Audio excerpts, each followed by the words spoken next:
Taufik. Right. Bismillahirrahmanirrahim. Assalamualaikum warahmatullahi taala wabarakatuh. Good morning, salam sore. Sore ke tengah hari? Tengah hari, Pak. Sore tengah.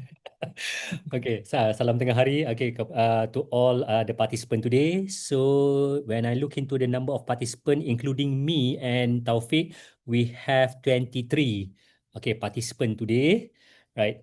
So I'm assume that more will come later, whereby okay, the participant is coming from Unitelkom as well as UTM. Right. So for Unitelkom, I was informed that most of the participants are coming from the undergraduate program. Is it? Okay, Yes, correct. correct. Okay, and for UTM, I assume that all or maybe most of the participant is coming from the postgraduate program, okay, which is the MBA program. Right. So we have a mixture of different programs, okay, between Unitelkom as well as UTM. Right. So thank you very much, okay, for Taufik for introducing, okay, the program, okay, for the sessions today. So as already mentioned, my name is Muhammad Iskandar bin Ilyas Tan. Okay, or you can call me Iskandar. Okay, Pak Iskandar, Dr. Iskandar. Okay, that doesn't matter. Right. So I am the lecturer. Okay. The academician coming from UTM, from Azman Hashim International Business School, or we call it as AHIBS. Okay, the short form. Okay, Azman Hashim International Business School. Even though I'm from AHIBS or business school, but my background is in computer science. Okay, just want to brief you a little bit about my background. Okay, my background is in computer science. Okay, I received diploma, degree, masters as well as PhD. Okay, in computer science and also information system. Okay, and now I'm with Azman Hashim International Business School, focusing more on the subject of technology entrepreneurship, okay, new venture management, new venture creations, okay, as well as operation and also project management. Okay, so of course, okay, because of my background is a little bit more on technical, so my interests are more towards technology, innovation, and stuff like that. Okay, I'm not really sure whether I'm the best person, to share, the topic for today, which is the cybersecurity, in accounting. Yeah, I have some experience related to the technical part of cybersecurity, but I'm not really not say that familiar. I know about accounting, but I'm not an expert, in accounting. Okay, but I will try my best, to cover both topic, which is two different kind of field. Okay, one is technical and another one is more towards, I'm assuming that accounting is also technical, but different type of technical.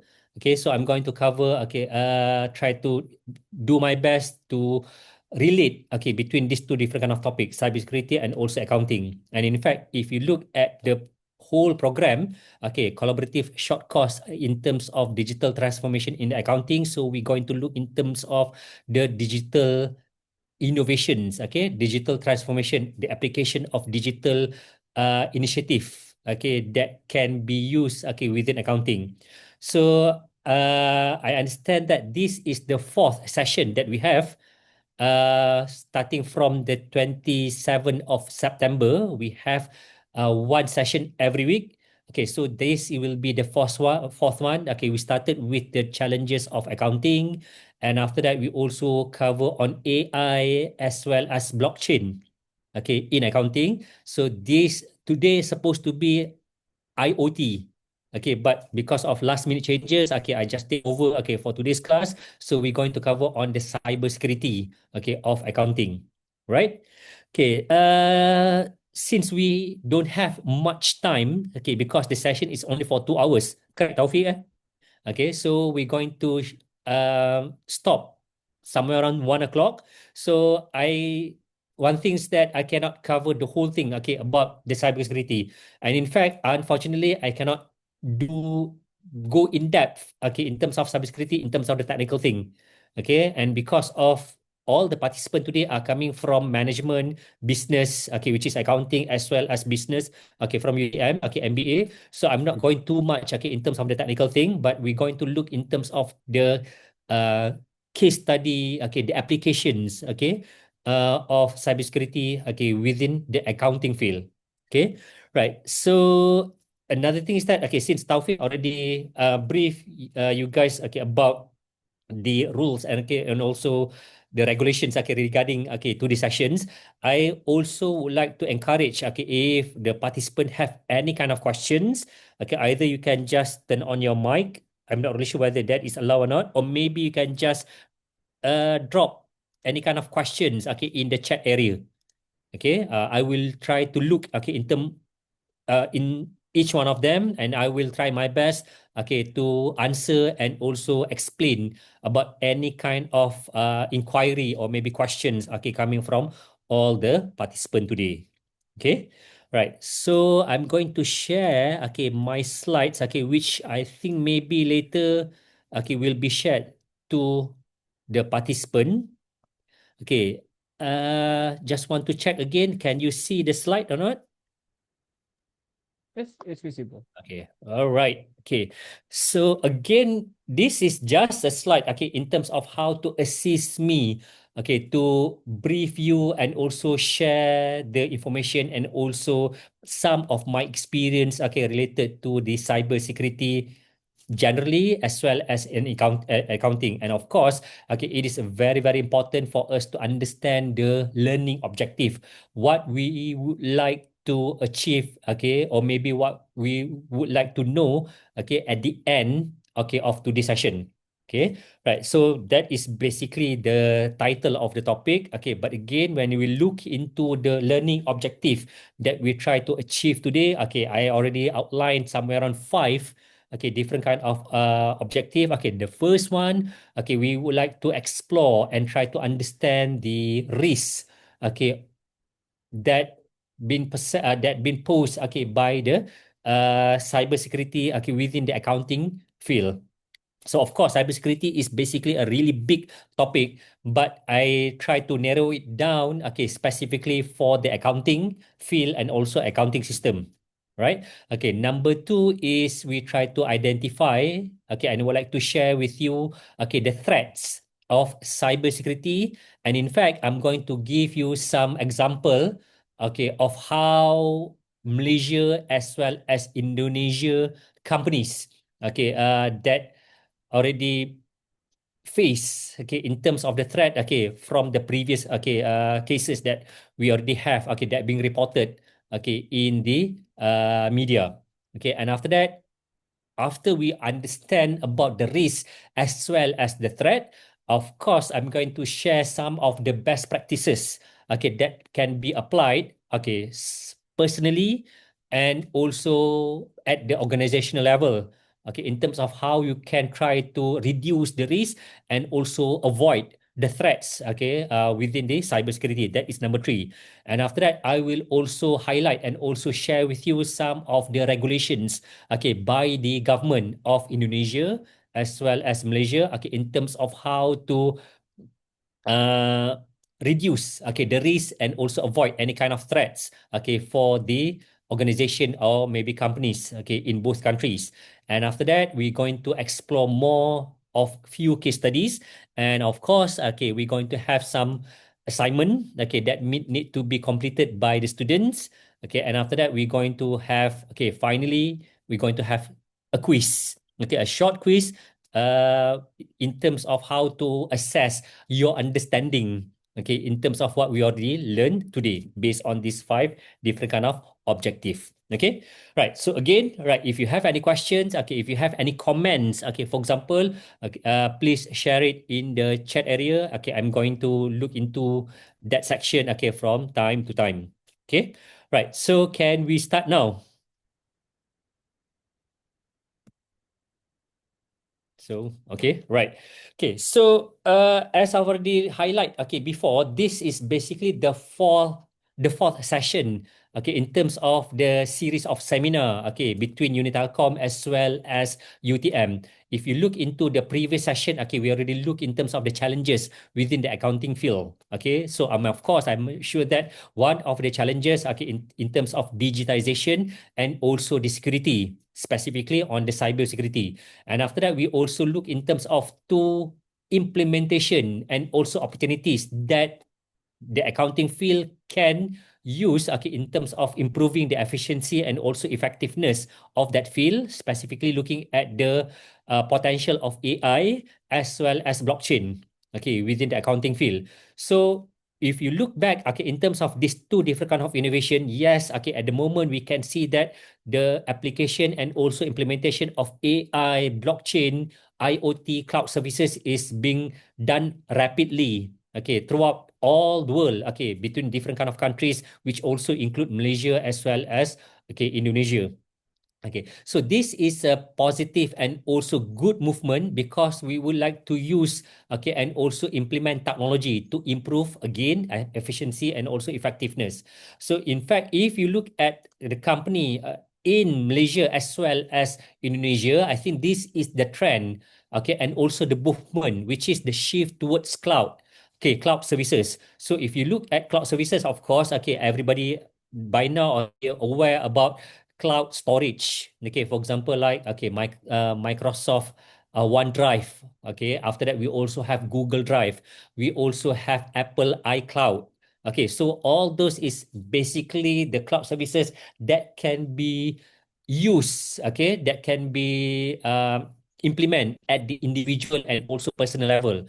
Okay, because we already have, okay, this storage, and we can just store all our files, okay, on in the cloud, and we can just use it, and at the same time we can just share it, okay, with other friends, okay, colleagues, and so on and so forth.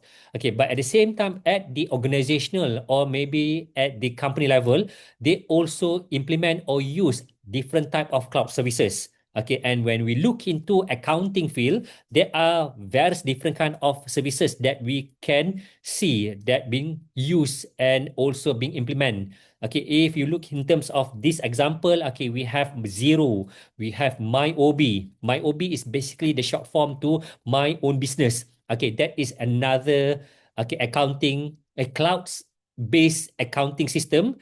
Okay, something similar like Zero and also SQL account that being developed, okay, by the Malaysian company. But at the same time, when we look into Indonesia, we also have other innovative, okay, services, cloud services, for example, like Journal ID, okay, journal.id, as well as Accurate Online. Okay, so this is basically some of the services that being developed, that been implemented and being used, okay, by various different kind of organization. And this is the good shift, okay, because most of the company, why they go into this, because it is really cost effective. Okay, it is also more efficient and also more effective, okay, in terms of to increase the productivity of their staff and also employee within their organization. And of course, okay, at the end of the day is to increase the productivity of their operation. Okay, in terms of this shift, this is a good sign, as I've already mentioned, but at the same time it create, beside then opportunities, it also create various different kind of challenges, okay, or maybe risks. Okay, if you look at this slide, so we can see, okay, between the opportunities, okay, of how the organization by shifting toward cloud services, okay, in terms of how they're going to improve the operation. For example, okay, it can enhance the efficiency, okay, it will provide real-time reporting, meaning that, okay, it can cut down the time of preparing the report, and after that you can also share, okay, the report with various different kind of parties, and at the same time it will provide with the seamless remote access. So in order for you to do your task, okay, specifically for accounting services, okay, you can just do it anywhere, anytime. Okay, so these are some of the opportunities in terms of digitization of accounting tasks, but at the same time you also need to understand, okay, the risk, okay, and also the threat that might, okay, being posed, okay, to this organization. So for example, because of your data is in the cloud, okay, in the digital virtual world, okay, it will increase, okay, or maybe it will, the risk of attack, okay, towards your organizational, okay, resources, specifically your financial data, your organizational data, okay, will be increased. And at the same time, okay, because of the tendency of organization to keep their data online. Okay, so because of this, okay, the concentration of data will be, okay, maybe in different kind of locations, okay, within the cyberspace, right? And of course, okay, because of you are subscribing or maybe using this different kind of cloud services, the only security services, okay, will be provided by these cloud services companies. Okay, for example, like Zero, okay, SQL account, or maybe okay, Journal ID, and also okay, Accurate Online just now. So again, you are giving the trust, your trust towards this company to protect okay your data and also your information in their storage. Okay, so again, I'm not really sure whether in terms of their cloud services, okay, in terms of how good are their cybersecurity measures, okay, but again, these are some of the threat, okay, and also the risk, okay, of all this organization, okay, that you need to be aware, okay, and also you need to be prepared, okay, if any kind of incident happens, okay, in the future. Okay, so again, why we need to understand, why is it very, very important, okay, for you to learn about the cybersecurity in the accounting field because of the opportunities as well as the risks. Okay, so when we look in terms of again try to elaborate more towards okay the importance of cybersecurity specifically in accounting. Okay, one of the reason okay why you need to understand it is very, very important because the financial organization, okay, either banking, accounting, okay, or other financial institution will become the high value target. Okay, because you guys are okay, these companies are keeping storing okay valuable information specifically for financial services. Okay, and within that, okay, you going to store, or maybe you're going to have okay information and also data related to your clients. Okay, so when talk about your clients, okay, their name of the clients, okay, their financial informations, okay, and other different kind of stuff. Okay, but at the same time, it is also very important to know that you are also storing your own employee data, employee informations. Okay, the name, the username, okay, the passwords, okay, and other different kind of employees, okay, data within your organization. And after that, also because you are providing the information, okay, you are providing the accounting services, you are storing the business, okay, information and also business data. All these are in the left hand side. So because of this, it becomes a high value target, especially for the cyber criminals. Okay, and the consequences that you can see, okay, from this is that okay, the cyber criminals will try to attempt, okay, they will attempt, okay, to get this information or maybe try to do bad things, okay, towards your information, okay, and you need to be very, very careful, okay, in terms of storing your information. Otherwise, okay, some of the consequences that can happen coming from this is, okay, in terms of the damage reputation, okay, which I'm going to share some of the example later. So some of the implication and also consequences is that okay it will damage the reputation of the organization, and after that, based on that, you're going to have legal liabilities, okay, towards okay maybe being sued or maybe court action, okay, by the clients or maybe by the organization, okay, that affected by your services. And of course, okay, one of the things that we want to avoid is in terms of the financial loss, not only coming from you as the accounting services, but at the same time, okay, coming from the customer as well. Okay, so you need to understand why accounting is a high value target, okay, specifically by these cyber criminals, okay, and you need to be aware and also prepare towards this different kind of okay bad consequences. Okay, so at the same time, okay, so we're going to look in terms of some of the example.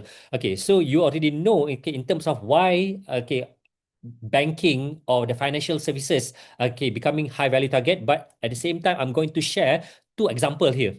Okay, two example of the real case, okay, in Malaysia as well as Indonesia.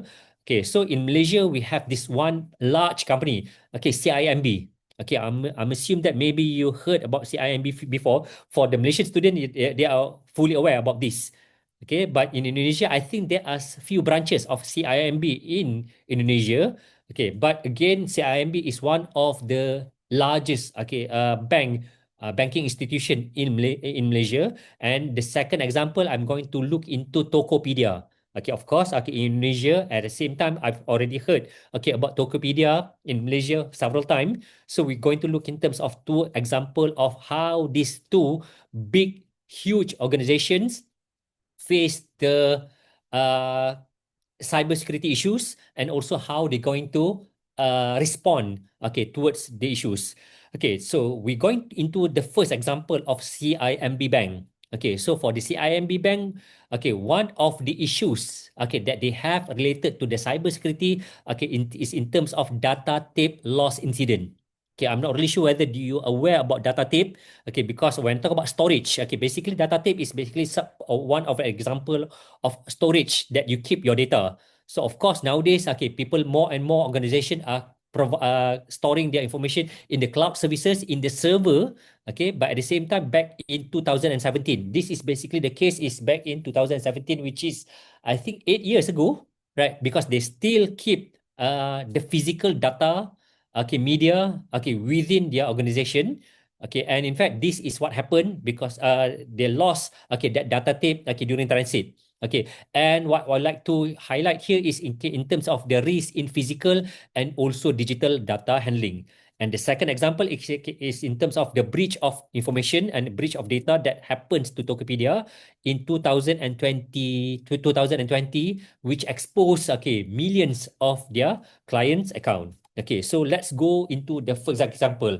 So for those who are unaware, okay, about the media, okay, that still being used by the organization. Okay, I'm not really sure whether you are familiar about cassette tape. Okay, for me, this is what been using. Okay, back in the 1980s, 1990s. Okay, before we have CDs, before we have MP3. Okay, so when talk about tape, that is one of the example, okay, of the cassette tape. But of course, when I talk about big and huge organization, they are not using cassette tape. They are using other different kind of tape, okay, which can store bigger data and also more reliable. Okay, so if you look at the middle and also on your right hand side, that is the magnetic tape that being used, okay, by the huge organization specifically for banking institution. I'm not really sure what kind of tape that being used by CIMB, but I'm assuming that this is, okay, something similar that they are using, okay, in the organization. So the thing is that, okay, since they are usually when they use this kind of tape, okay, what they do is basically for the purpose of backup of data. So they have data, okay, that being stored in their central server, but at the same time they're going to have backup. Backup is very very important, and one of the measures, okay, in terms of cyber security, okay, in terms of IT security is to have backup. Okay, it is very very important for you to have backup, because if anything happens to your main data, okay, at least you have backup and you can just restore back all the previous information, okay, coming from this media. Okay, so in terms of CIMB, okay, in terms of what happens to them is basically back in 2017, somehow they lost the backup magnetic tapes that contain customer data. Okay, and this happened during transit. So when I talk about during transit, is that, okay, they have this in physical form and they put it in the transportation. I'm not really sure whether van or maybe truck or maybe lorry. Okay, they try to transport, okay, from point A to another point, and during transit, okay, the backup magnetic tape has been, I'm not really sure whether it has been stolen or maybe just lost like that. Okay, but what's important here is, okay, the case highlight, okay, the importance of, or maybe the highlight the risk of physical security towards this physical media. Okay, and also maybe they don't really think about it. Okay, it also highlight, okay, about the need for the digital oversight to protect this important information. Okay, the thing is that even though it contain the customer data, it's still very very important, but what did CIMB ensure here is that it doesn't have any sensitive information. Okay, or maybe they call it as the authentication data. For example, like PIN, okay, personal information number, or maybe password. They don't have that according to the report. But at the same time, it also highlight about the incident whereby, okay, CIMB temporarily, restricted their call center services and heightened the security in order to prevent any kind of potential compromise. The thing is that this is what they need to do. Okay, even though they say that they don't have any sensitive data related to the customer, but at the same time, they need to respond and also mitigate the information. Okay, mitigate the issue. So what the issue or maybe the case highlight here is in terms of three different kind of thing. Okay, the risk it demonstrated. Okay, number one, the risk of physical security. Okay, so when I talk about physical security, is that somehow CIMB at that time failed to handle the physical media, specifically the magnetic tape, properly. Right. So even though they know that they are transiting, they are transporting that physical tape from one place to another place, but because of maybe the oversight or maybe they are not have any proper secure procedure, the tape somehow lost. Okay, right. So the magnetic tape were lost during transit, which supposed to be a common risk associated by moving and storing data in the physical world. So you need to have maybe they not really sure because most of the data is in the digital or maybe virtual world. Okay, but somehow because of this and in fact because the assumption that that is only the backup, they don't have any proper procedure and also SOP to protect this kind of data. Okay, so that is the first risk, which is the physical security. Okay, and the second one is the digital data handling risk. So of course, when I talk about transportation, okay, so in terms of the risk of transportation is not only the risk of the data being stolen, being stolen by the criminal or whatever, but at the same time, in terms of any kind of incident, for example, if anything happens, to the transportation, en route, from point A to another point, so you need to have proper procedure SOP to protect the data as well as the driver of that transportation. That it will be the second risk. The third risk here is in terms of if let's say anything happens to your data, if something happens to the transportation, it will impact the risk will impact in terms of the your operations. So that's why it prompted CIMB to suspend the call center services. And of course, once you suspend the center services, it will affect the clients who need who use the services with your banking institution. So basically, you will temporarily halt your services, maybe some of the services to your customer, and in fact, this will create some kind of disruption. Of course, this will also affect your reputation, or maybe it will go into the legal liabilities that I've already mentioned before this, and we are hoping that there are no financial loss that will happen to any kind of banking services if there it happens to you. What really important here is that you need to assess this risk, and also you need to prepare what kind of response as well as the mitigation plan that you need to do if let's say this thing happen to your organization. So this is what CIMB do in terms of response as well as the mitigation plan. Of course, the first one is what they do is they know that the incident happened, and they create they have some kind of initial response whereby CIMB publicly announce the incident. They need to announce because this is their responsibility to their client. They publicly announce the incident and immediately began an ongoing assessment. Of course, they want to assess whether the risk is either low, medium, or maybe high risk. To see if any data and what kind of data has been compromised. And based on that initial response, they go into the security measure. So what they do is they temporarily suspended the services. For example, some of the services, for example, like changing the personal contact information, or maybe try to do the transfer of fund between different kind of party without any kind of T-pin. T-pin is basically the pin that you receive in your SMS in order for you to approve the certain different kind of transaction, okay, between one person to another person. So that is what they do, temporarily halted, okay, that services. And after that, they enhance the security. So what they do is, CIMB heighten the security measure across all this channel, okay, to safeguard all their customer transaction. And number four is they communicate the effort, and also they communicate the mitigation plan publicly.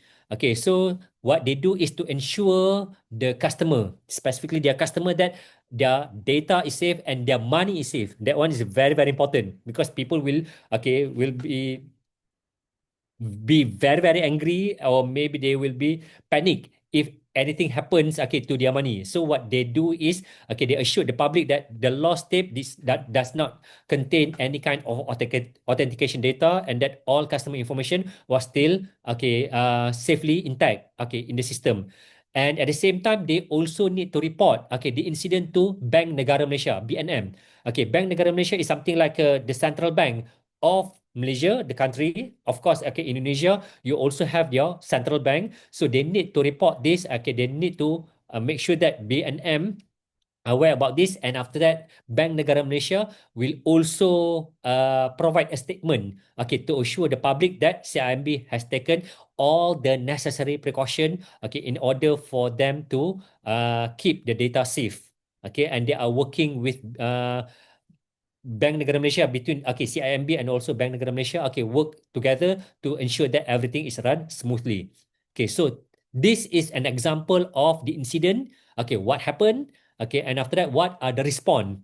Okay, being done by CIMB, and also what are the mitigation plan? Okay, so this is the first example, okay, in Malaysia, okay, in terms of the incident back in 2017. Okay, right, guys. Okay, so far, okay, are there any questions? If you have any question, okay, please ask, because some of the, information will be appear in the quiz later. No, Sinus, if you want to ask, you can ask now. It is you are allowed to open your microphone if you want to Yep. ask Yeah. now. If you have any question, if you don't have, okay, it's okay, no problem. Okay, all right. Okay, so far, okay, no question. I'm assuming that you guys already understand. Okay, right. So we already look into the first example, okay, in Malaysia, okay, related to the cyber security issues.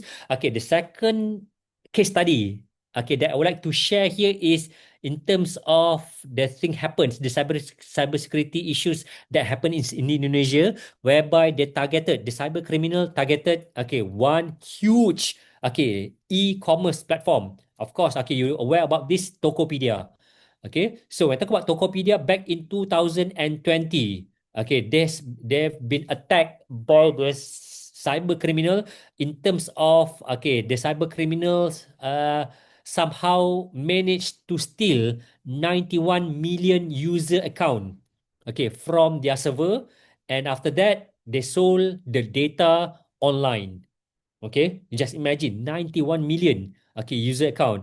The thing is that, okay, of course, Tokopedia will do some kind of assessment, what kind of data actually being stolen, and how does it impact, okay, towards the operation of Tokopedia. And somehow the data that has been exposed here is only the username. I'm not saying that only, but the thing is that it's still very, very important. Okay, what did they manage to steal is the username, okay, the email address, the password, not only just a basic, okay, password, but the hash, okay, password, okay, which can be encrypted, okay, by, the cyber criminal, and at the same time location data of their client. So of course, okay, this is not highly sensitive, because it doesn't have any kind of financial or maybe transaction information that happens in Tokopedia, but still, okay, the user, or maybe the cyber criminal, the criminals can use the data for any kind of purposes. Okay, right. So this is what happened. The target, the scope, and also the data exposed, okay, by the criminal, okay, towards the Tokopedia incident back in 2020. Okay, so what does this incident demonstrate is the high value target. Okay, specifically Tokopedia. Okay, in terms of they will always be the target by the criminals, okay, in terms of getting the information, okay, specifically because of the financial transaction data that they have, okay, in Tokopedia. Okay, it also highlights the massive reputational as well as legal risk. It can damage, okay, not only Tokopedia but any kind of organization if you don't have any kind of response and also mitigation plan. So it provide, okay, a massive reputational and also legal risk that the Indonesian firm can face under the new Personal Data Protection Law, PDPA. For example, okay, in Malaysia we call it as PDPA, Personal Data Protection Act, but in Indonesia they call it as the Personal Data, okay, Protection Law. But somehow it will being introduced back in, okay, after the incident, which is in 2022. This incident happens in 2020, but again I think this is very very good, okay, that both country, Malaysia as well as Indonesia, already have this kind of act and also law. Okay, right. And after that, it also expose the user credential that can be used in attack. Okay, for example, here phishing and also credential stuffing attack. We're going to look in terms of various different kind of uh, categories of attack that can be used by the criminals. Okay, later on. But again, specifically for this, the criminal can use the username, they can use the password, they can use the location data. Okay, they can also use, okay, other different of information specifically for phishing activities. Okay, for their benefit. Okay, so you need to understand that, okay, all this information, even though we think that it is not really sensitive, but still is very, very valuable to the criminals. Okay, right. So what did Tokopedia do, okay, in terms of responding to the incident? Okay, so if you look closely, okay, in terms of the response, okay, the step, it is very, very similar to what did CIMB do, because this is the step, I can say that something similar or maybe the standard operating procedure if any organization face the incident, okay, in terms of the cybersecurity. So again, if you look here, okay, what did Tokopedia do is the first, okay, start with the initial investigation, and after that acknowledge the incident and provide the assurance, okay, to their client. So if you look here, okay, they launch a thorough internal investigation into the incident, try to assess, and after that they confirm that they already detected an attempt to steal the data and stress that only the basic information that has been stolen, okay, not the sensitive information, more related to the financial information. Okay, and they also say that, okay, payment information, for example, like credit card, debit card, is not affected, and that is the reassurance, okay, the assurance that they provide to their customer. Okay, number two, okay, what they do is, okay, they advise the user and enhance the security. Okay, what they do is they urge all the user to change their password, okay, and also to implement, okay, the additional security or MFA. MFA is refers to multi-factor authentication. So of course, okay, nowadays we have various different kind of technologies, okay, specifically smartphone, okay, and also laptop that employ this multi-factor authentication. For example, if you are using your smartphone nowadays, okay, you can use your fingerprint, okay, to detect your identity. You can also use facial recognition, okay, to unlock your smartphone, and at the same time, okay, it also apply to your laptop and also to your desktop. So this is some of the example of how the organization, specifically banking institution, incorporate this various different kind of authentication, okay, within their services. Okay, I'm sure that, okay, in Indonesia, okay, different kind of bank already have these services in your mobile banking services. Okay, but in Malaysia, we also have this for Maybank, CIMB and also other different kind of banking services. The one that they do, okay, for Tokopedia by employing MFA or multi-factor authentication, okay, towards their services.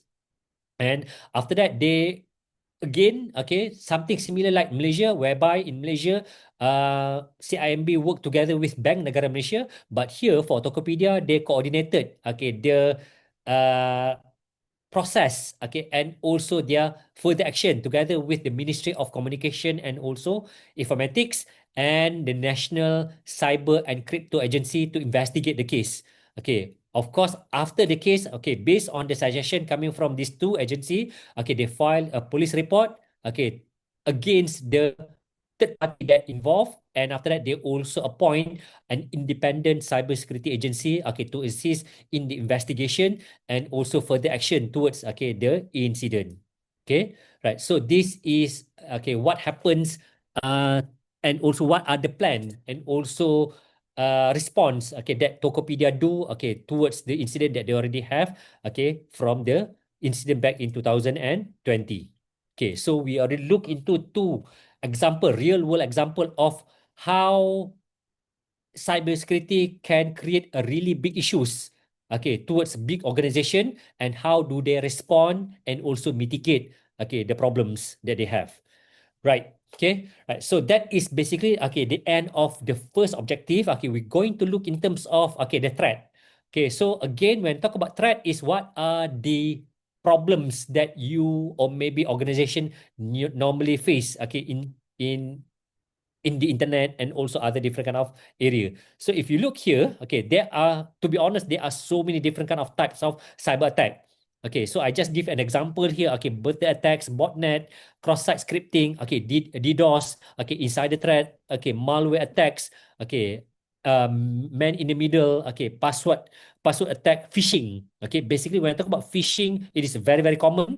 Okay, DNS tunneling, ransomware, SQL, okay, SQL injection attacks, okay, a watering hole, and so on. Okay, basically there are so many different kind of, okay, attack that you can be exposed, that it can happens to you. Okay, but I just want to give a few example. I specifically four different kind of example that usually happens, okay, in the accounting, okay, and also banking services. Okay, so I'm going to share two video. Okay, the first one is ransomware, and the second one is social engineering. Okay, social engineering, we are talking about phishing. Okay, so please watch this video, okay, to understand more, okay, about, okay, the topic. Okay, the first one is in terms of ransomware. Okay. You log onto your computer just like you do every day, only to see your screen locked and device unable to boot up. A message demanding money or bitcoins appears instead. It's the moment that every computer or mobile device user dreads: ransomware. Ransomware is a form of malicious software or malware which restricts access to your computer or mobile device or encrypts data until you pay a ransom in exchange for accessing your device or data again.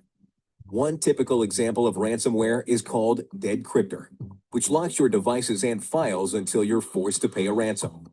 The payment that this malware demands is 2 bitcoins, which is more than $1,000.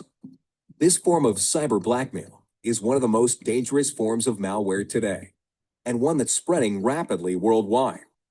The number of users infected with ransomware keeps growing, along with continued increases in ransomware modifications, making it a constantly evolving threat. Two forms of ransomware are currently the most widely used around the world: locker and crypto ransomware. Locker ransomware locks you out of basic computer functions, forcing you to pay a ransom to regain control. Crypto ransomware, on the other hand, encrypts sensitive data like documents and important files, threatening to destroy them unless you pay a fee. The three main ways ransomware can infect your computer is through spam, spear phishing, and watering hole attacks. Scareware tactics are also used to spread ransomware by creating fake software or messages purporting to be from a legitimate source, but actually demand that you pay a ransom to regain control of your computer. As dangerous as ransomware is, you are not helpless against it. It's important to know how to recognize how ransomware is spread and the defensive measures you can take to stop it before it becomes a serious problem. Avoid phishing scams that spread ransomware by not opening any suspicious emails or links, and also avoid visiting any suspicious websites that may contain ransomware. Know how to recognize scareware tactics by cyber criminals too. Be sure to back up your computer or mobile device and always use up-to-date internet security software equipped with specific anti-ransomware technologies. Above all, never pay a ransom, as it only emboldens the cyber criminals behind these scams. Ransomware is a serious threat that can affect you and all computer and mobile device users. But by knowing how to avoid it and by using up-to-date security software, you can stay safe. Do your part by staying vigilant and investing in trusted security software today. All right, guys. Okay, so that is an example of one of the cyber attack that can happen. They call it as ransomware. So basically, okay, ransomware can be related to the actual ransom, okay, in the physical world. Okay, so when talk about kidnapping, okay, blackmailing, okay, that is basically okay the same kind of thing. Okay, but instead of having okay the physical threat, okay, this is more towards the virtual and also the digital threat towards the organization. Okay, so you have your file, maybe they are just locking okay into your very important file. Okay, they put password and somehow you cannot open your file. I'm sure that's maybe some of you already okay face okay this kind of incident. Okay, because it also happens to me okay a few years back. Okay, the thing is that okay luckily for me okay they just lock okay their system, but we already have backup. Okay, right. So we have backup, even though it's not the most recent backup, but still you still need to have backup.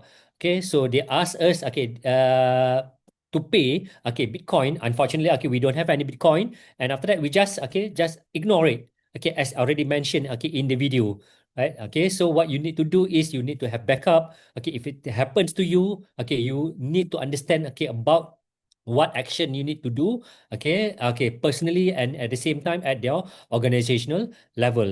Okay, so this is an example okay of the cyber attack okay which also happens regularly. Okay, not only for the personal information at the individual level, but also within the accounting field. Okay, so these are among the top okay attack that happens in the accounting. Okay, so this is the first example.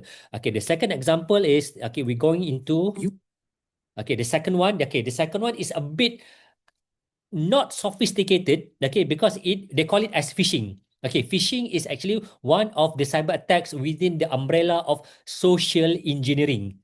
Okay, so they call it social engineering, not social media, social engineering, but okay, in terms of manipulating, okay, manipulating people's mind, okay, in order to put trust towards them, and after that they're going to manipulate okay the victim okay in terms of certain different kind of action. Okay, so this is the second okay, example that I need you guys to watch and try to understand, and if you have any question later okay you can just ask. Okay, so we go into the second example, which is phishing.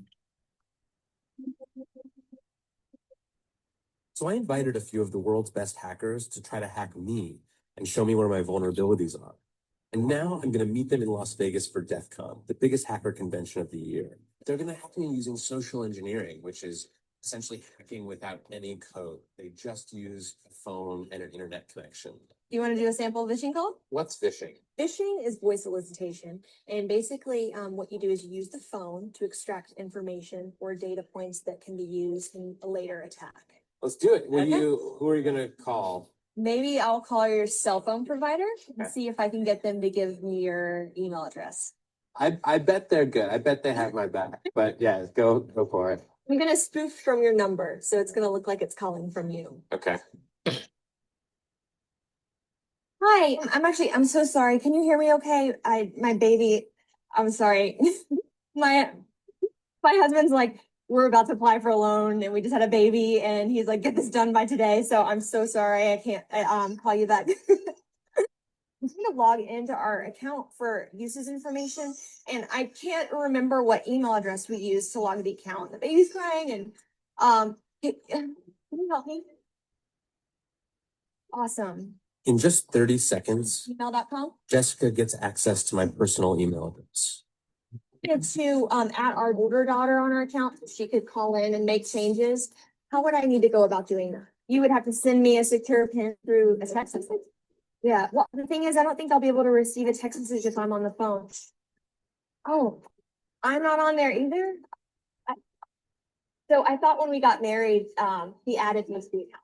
Jess uses my girlfriend's name and a fake social security number 5127. to set up her own personal access to my account. Wait, I'm sorry. So there's no password on my account right now. Can I set that up?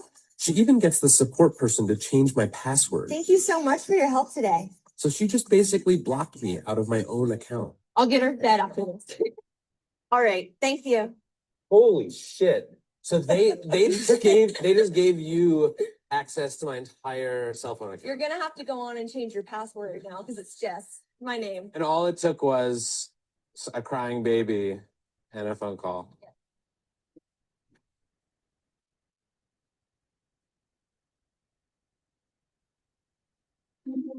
Okay, right, guys. Okay, so I already show you, okay, two example. The first one is not really that scary, but if you look into the second one, okay, it's really scary because it is so unsophisticated. Okay, just a simple one, just using your phone as well as the background video or maybe sound of a baby.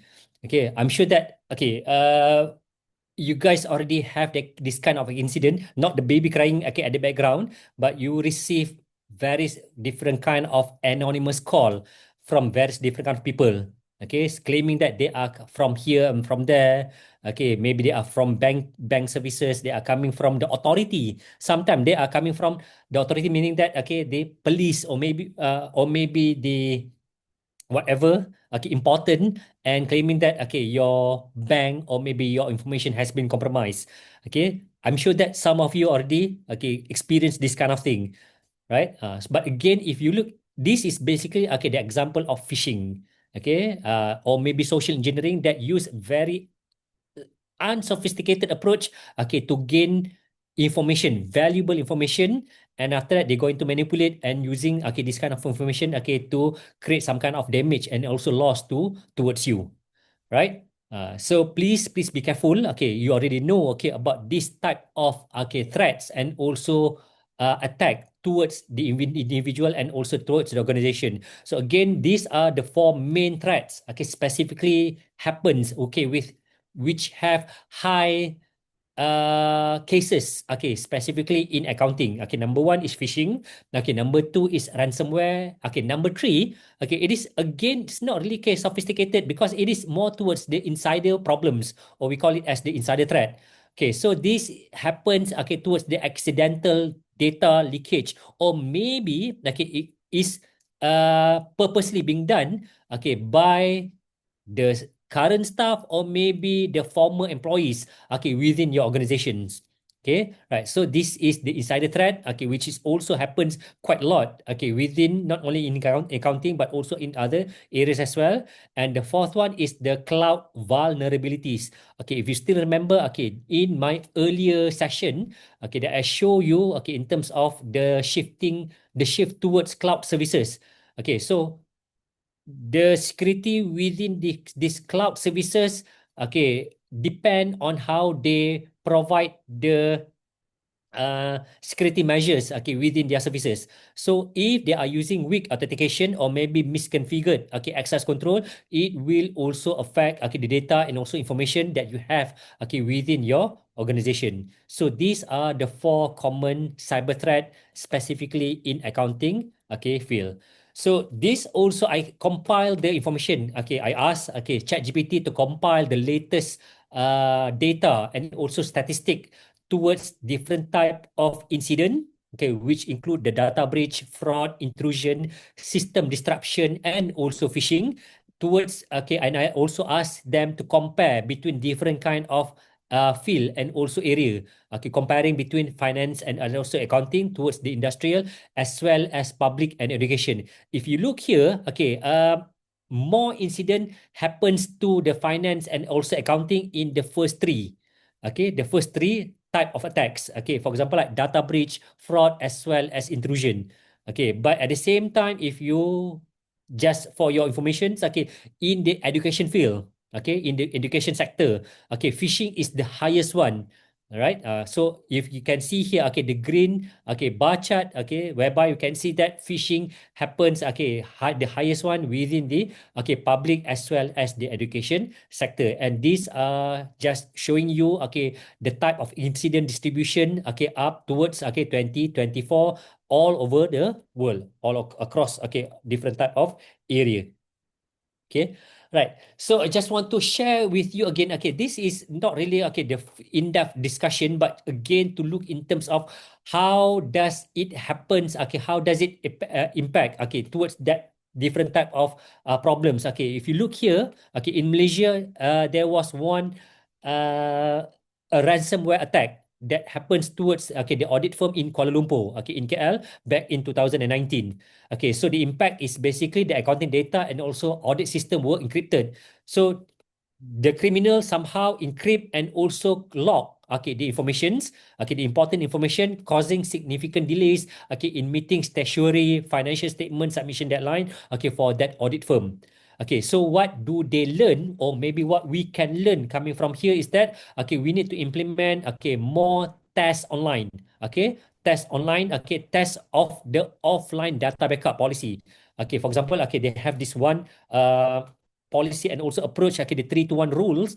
You can just Google maybe afterwards, because I don't think that I can explain towards what are the rules. But again, this is one of the example of the backup policy that you can do to keep your data not only offline and not only online, but also this one offline.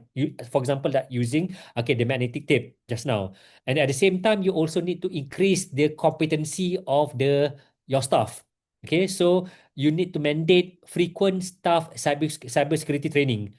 So to make sure that they are competent towards the understanding towards the cybersecurity, not only ransomware, but also all the different type of threats and also attack that can happen towards your organization. So this is an example of a case study that happens back in 2019. Another one in Indonesia is the phishing attack on a Surabaya-based accounting outsourcing firm back in 2021. What happened here is basically the payroll and also employee personal data was stolen. Something similar like Tokopedia just now, and subsequently used for targeted scam against client staff. They use the information, and maybe they are just doing the phishing, the phishing attempt, acting towards other different kind of clients and also staff, to gain more information, right? So the lesson that we can learn here is to strengthen the email security. Whereby you can just implement robust filtering and also different kind of DMAC and also SPF record, and after that also enforce multi-factor authentication. So when I talk about multi-factor authentication, is that besides then having username and also password, you can also employ other different kind of authentication, for example like fingerprint or maybe facial recognition if the user want to access using their mobile services, their smartphone, or maybe if they nowadays which is quite common, using TPIN through SMS. And after that, you also again something similar like the first case study, to increase the awareness and also understanding the level of competency among the employee towards the attack that can happen to your organization. So this is another two example beside than say IMB and also Tokopedia, whereby happens directly towards the accounting firm in Malaysia as well as in Indonesia. Right. So now what can we do to avoid this kind of risk and also to prevent any kind of threats towards you as an individual as well as towards your organization. So I just want to share some of the best practices that you can apply towards at the individual as well as the organization level. We have 5 different kind of control. The first one is access control. Number 2 is SOD or segregation of duties. Number 3 is monitoring. Number 4 is encryption, and number 5 is cloud due diligence. The first one, access control. Again, it's quite simple, which should be the basic thing that every employee, every individual need to need to do. Access control, provide strong password. So of course, creating a strong password can be quite challenging and also quite frustrating, because you need to have the combination between character and also numbers. And after that, you also need to have uppercase and lowercase, and at the same time, you also need to have symbol. But again, that is the basic thing in order for it to qualify as a strong password. And also at the same time, you can also manage or install password manager, because maybe you are using different kind of apps, you are accessing to different kind of system, you are using different kind of password. So you can just install password manager to list down all the password, and of course that password manager need to be reliable. Right? And after that, also to employ the principle of least privilege. So you guys can just Google this to understand more. What is it? actually. Okay, but again, that is part of the access control, okay, which is the fundamental and the basic thing that you need to do, okay, at the individual and also the organization level.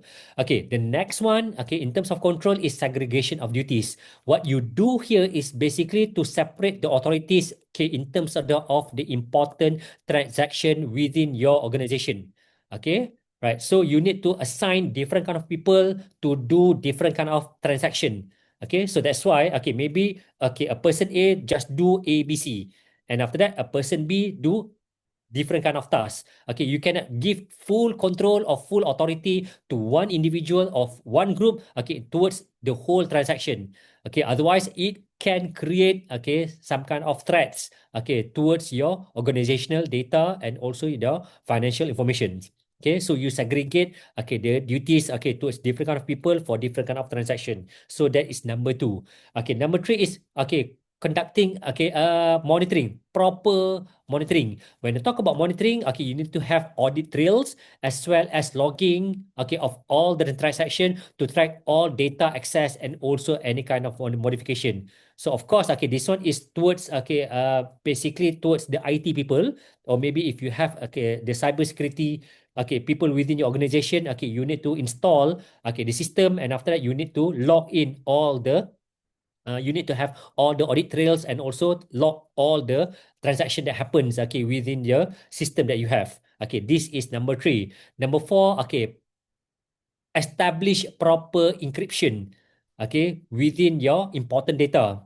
Okay, so what you do here is to secure financial data, okay, both at rest as well as in transit. So again, we want to avoid the case, the incident of CIMB from happening again. So when I talk about, okay, secure the financial data or any important data at rest, meaning that the one that you have in your office, the one that you have in your server.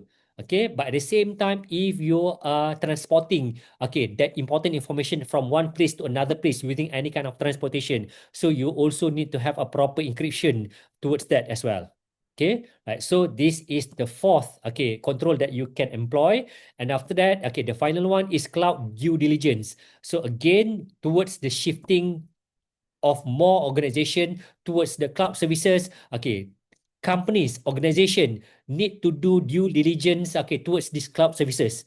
So you need to do assessment of the third party cloud accounting vendors, for example, by employing different kind of, okay, maybe audit, okay, or maybe you can just look into ISO 27001, okay, certification to assess, okay, the reliability and also the feasibility of these cloud computing services, okay, in order for them to provide you with a secure and also safe, okay, services, okay, for your organization as well as your companies and also clients' data.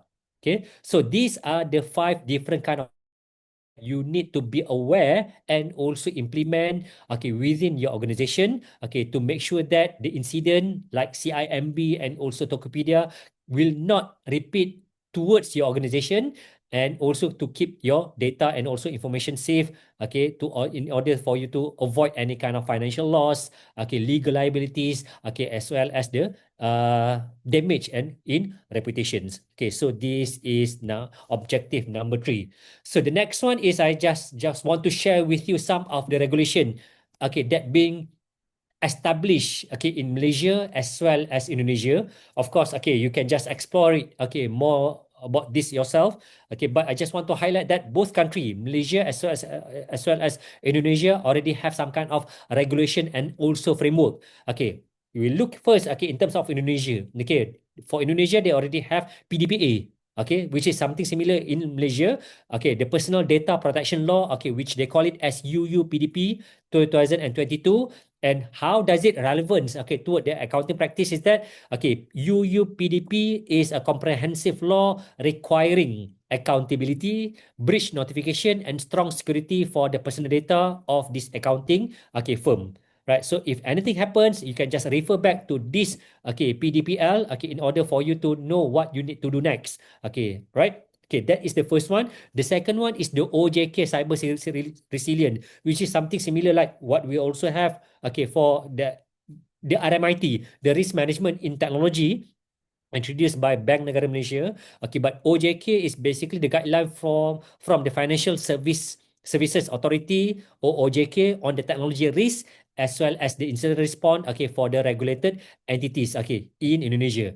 Right. So, but in Malaysia, we also have something similar. Okay, we call it as the PDPA and also Bank Negara Malaysia RMIT. RMIT is the risk management in technology framework that covers, okay, in terms of how it governs the handling of personal data of the clients, okay, in terms which may include payroll, the clients, okay, details and other different kind of sensitive information, and it mandate the security safeguard of this type of information.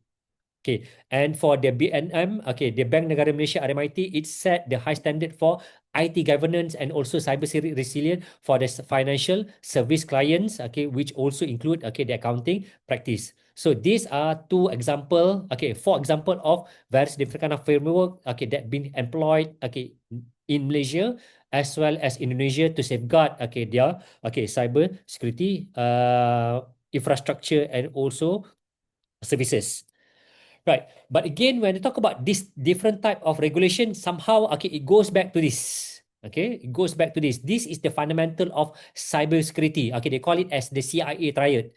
Okay, CIA refers to confidentiality, integrity, and also availability. Okay, not the Central Intelligence Agency. Yeah. Okay, not that CIA, but this is towards, okay, the cybersecurity, okay, principle that look into three different kind of component. So when talk about the core principle of this cybersecurity, what do they mean by confidentiality? Is the protection of sensitive information from being accessed or disclosed by the unauthorized individual.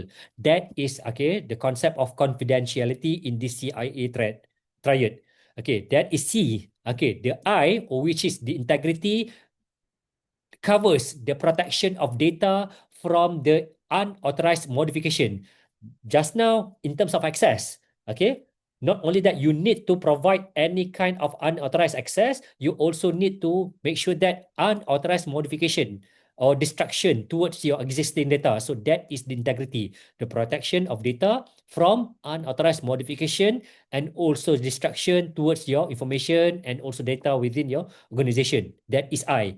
And the final one, which is availability. Okay, not only that you need to make sure that it's confidential and also the data is, okay, uh the integrity of your data is being held, but you need to make sure that the assurance of timely and also reliable access, okay, towards the system and data by the authorized user, not the unauthorized. Okay, but the thing is that for the client, for you, for example, if you're the subscribe or if you are using the system, you need to make sure, okay, the customer or client can have reliable access, okay, and they can access towards the system, okay, towards the system that they already subscribe. So these are the three basic core principle of cybersecurity, okay, that need to be implemented for any kind of organization. And also it impact, okay, the case study that we have earlier, okay, for CIMB as well as the Tokopedia.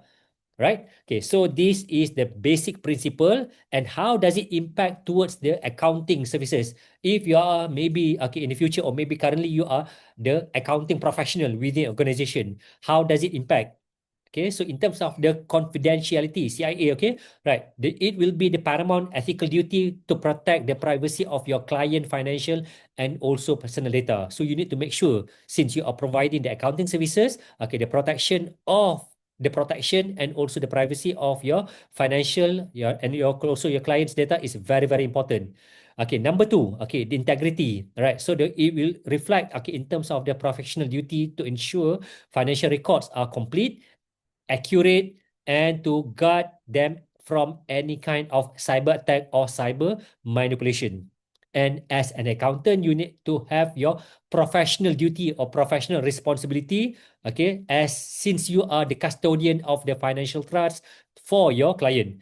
So you need to make sure that you are competent, you are attending training, for example, like this. Okay, you need to be aware of what you need to do. Okay, so you need to be competent in protecting the information system and also the data of your client, okay, and also your services. So this is basically the ethic that you need to be aware and also need to be implement, okay, specifically for cybersecurity, okay, in your, okay, firm and also your organization. Right. So I also want to share with you some of the emerging trends. Okay, so again, if you look at the previous session that we have, okay, the one that we cover on AI as well as blockchain. The thing is that those are some of the innovation that has been implemented in the accounting services, but at the same time, it can also be implemented within the cybersecurity space. Okay, so some of the new technology or the innovation that has been implemented, okay, which coming as the emerging trends, okay, within the cybersecurity is that, okay, number one is the blockchain-based accounting. Number two is AI for fraud detection. Number three is cloud first, okay, in SME. And after that, we also need to have more collaboration between different kind of countries, okay, in terms of the digital integration of the financial or other digital services, okay, within the Asian countries.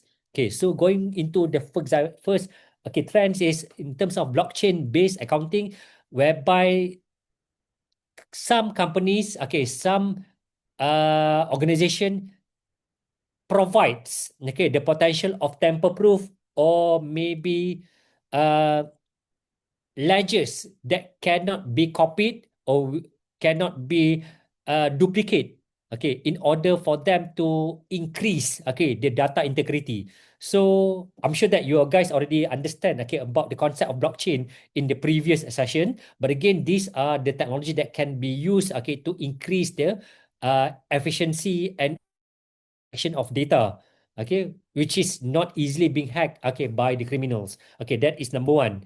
Okay, number two is the AI, okay, the usage and also the implementation of AI to detect any kind of fraud.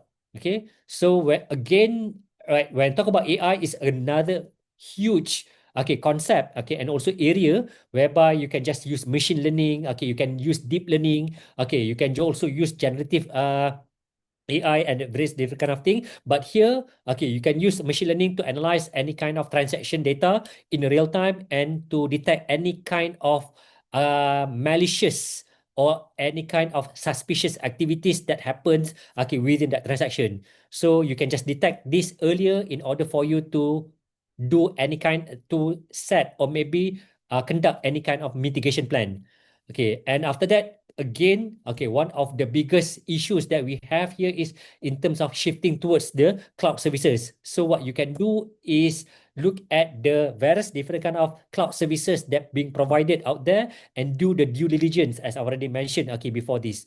And we are hoping that maybe on the fourth, okay, emerging trends is that there will be more close collaboration and also cooperation between different kind of countries, maybe specifically start with first with Asian countries, whereby if you want to integrate different kind of digital services, okay, this can be integrate, okay, we can integrate better cybersecurity features, okay, between these different kind of services that integrate between different kind of countries.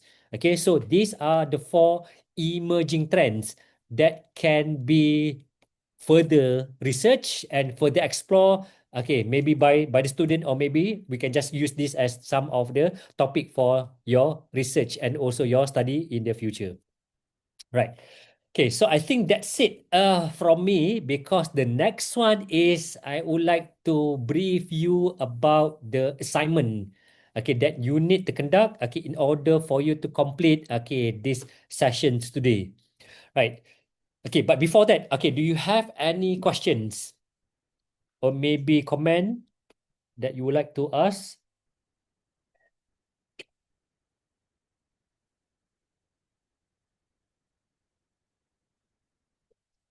Ada apa-apa soalan?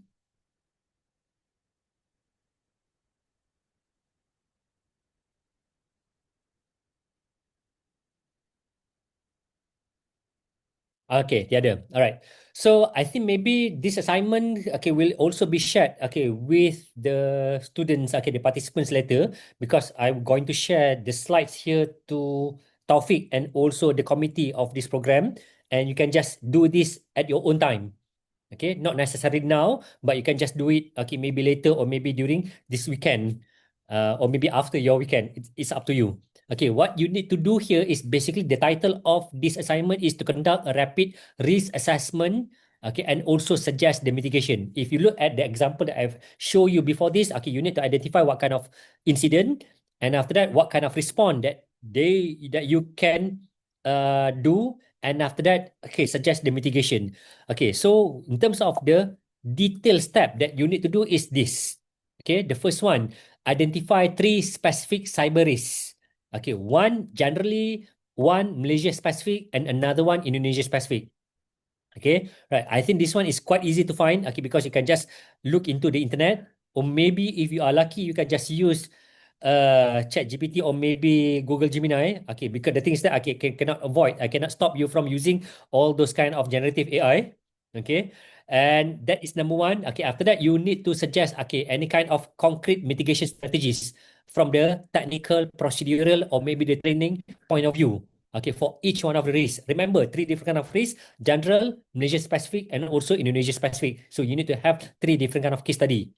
Okay, and after that, discuss the linkage, towards relevant law. So again, I've already shared with you, the Malaysian law, the Indonesian law.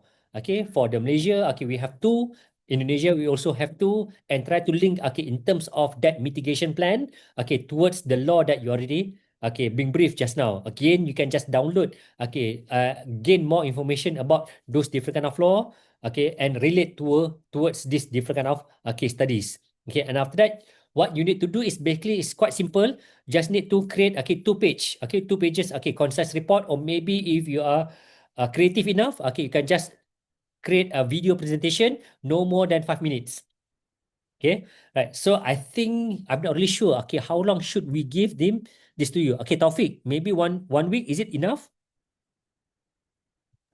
or is it need to It's be done by possible. today? It's okay. It's up to you. It can be 1 week, done very Okay, today or 1 week. 1 week is okay. Okay, cool. All right. Okay, so you have 1 week, to complete this assignment. Okay, because again, it's not really that difficult, because it's either you can just submit the report, or maybe you can just submit, the link towards that video presentation. Okay, right. So any questions, related to the assignment?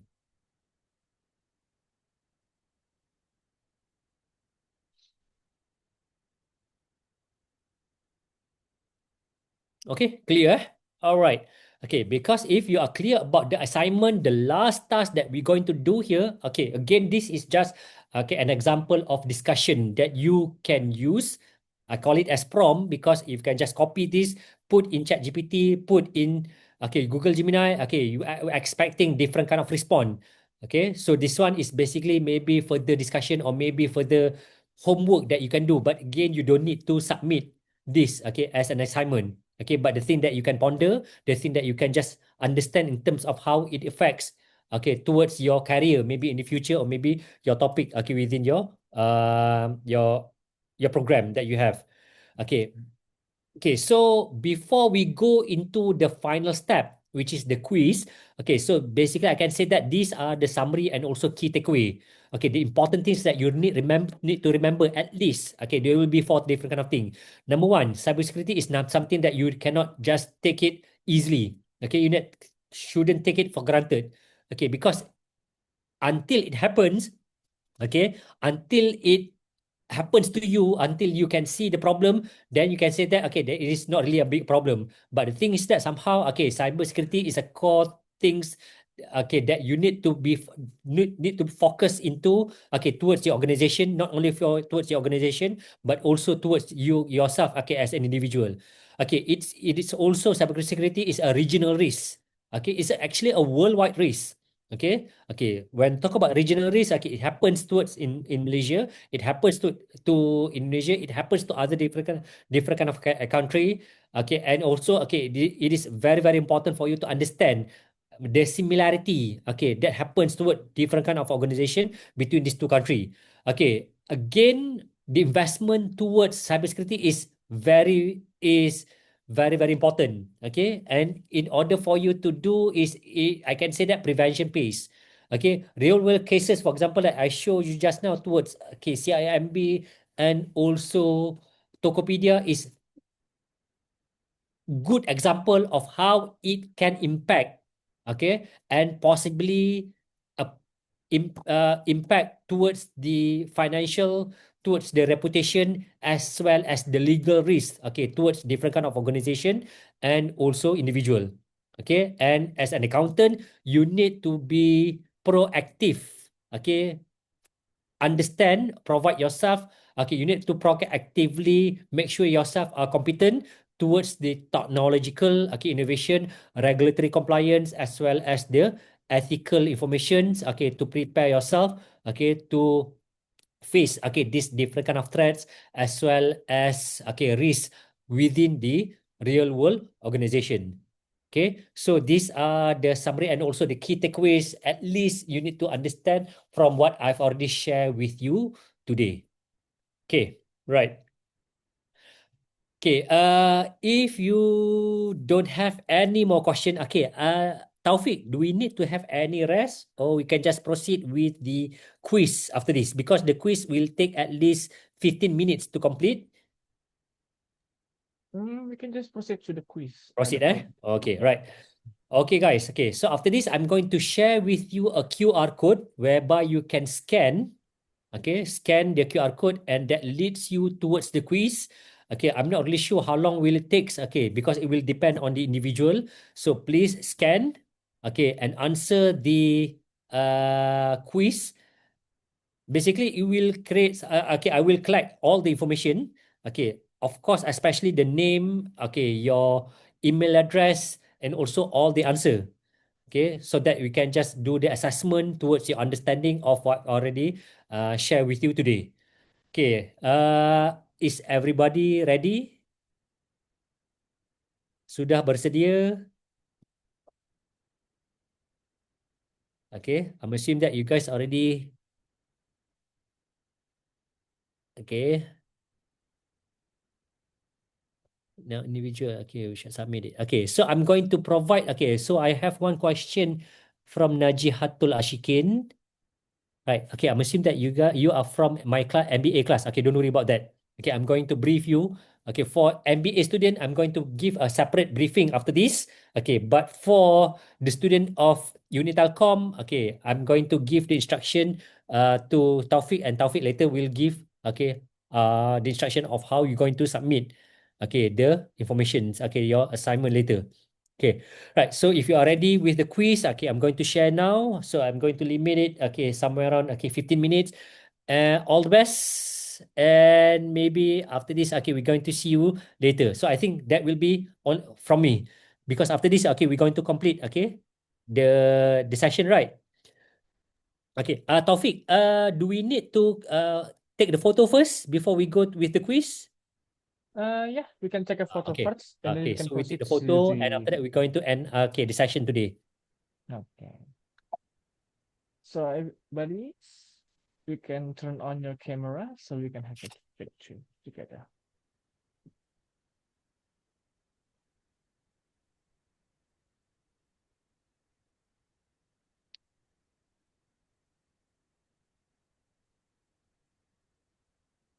Okay, don't be shy. You can turn on your camera. I hope that you already have a take a shower.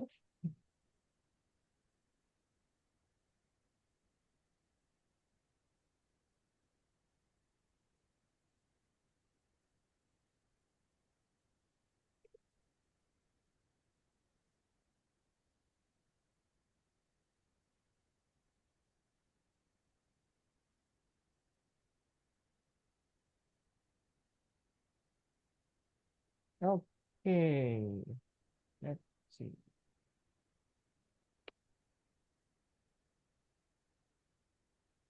Okay, in the count of 3, 1, 2, and 3. Okay, one more. Show me your big smile. I count of 3, 1, 2, and 3. Okay, thank you everyone for participating in the current class. So before Okay. you proceed to the quiz, I will send you the form that you have to fill at the chat box. Okay, so going back to the quiz. Okay, can you see the slides? Not yet. Okay. It's Okay. still on the Is it blank? PowerPoint. No, it's on the PowerPoint. It's not on the Okay, quiz sorry, yet. sorry, sorry. Mhm. All right. Going back to Zoom. Right.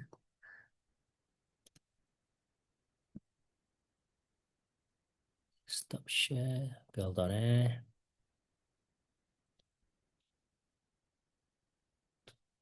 How about now?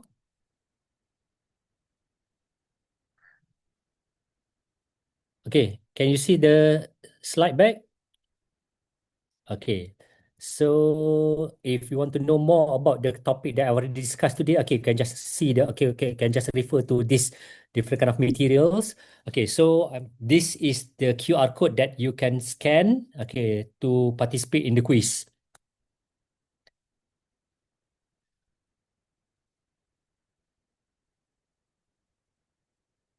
Right? Okay, we have only 10 questions. It's not really that difficult. Okay, but all the questions, okay, we relate to the one that I've already shared earlier.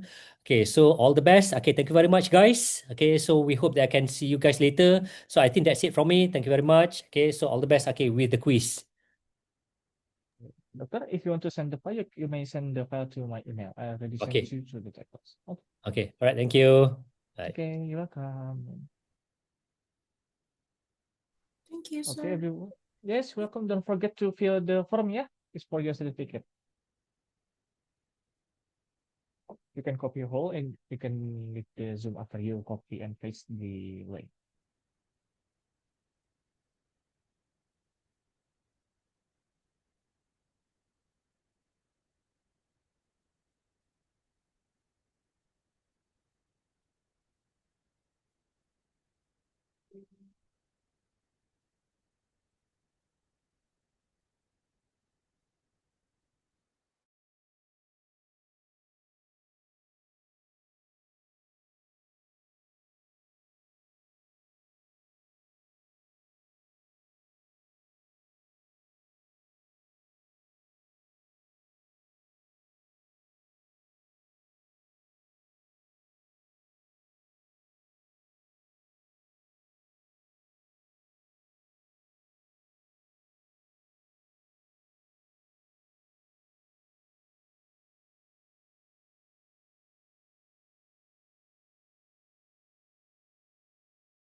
Dr. Iskandar, I want to ask a question.